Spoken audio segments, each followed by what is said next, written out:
June 6 Daily Devotional from the Heart by Ellen G. White. Today's assignment.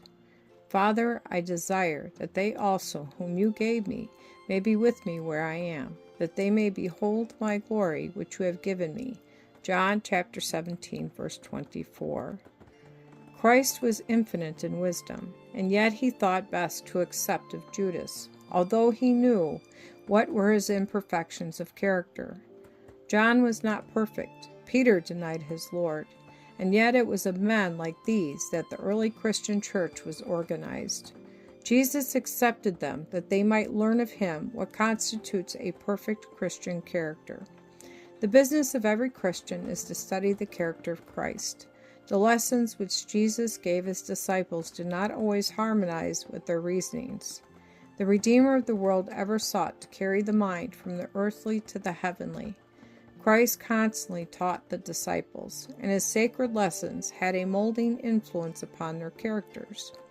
Judas alone did not respond to divine enlightenment. To all appearances he was righteous, and yet he cultivated his tendency to accuse and condemn others. Judas was selfish, covetous, and a thief, yet he was numbered with the disciples. He was defective in character, and he failed to practice the words of Christ.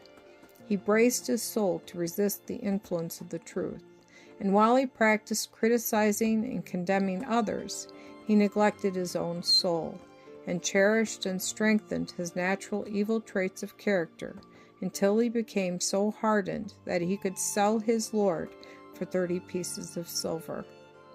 Oh, let us encourage our souls to look to Jesus.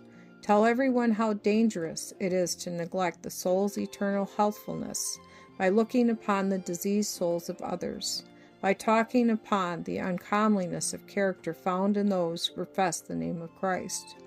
The soul does not become more and more like Christ by beholding evil, but like the evil which it beholds. Let us remember that our great high priest is pleading before the mercy seat in behalf of his ransomed people. He ever liveth to make intercession for us. The blood of Jesus is pleading with power and efficacy for those who are backslidden, for those who are rebellious, for those who sin against great light and love. He will not forget his church in the world of temptation.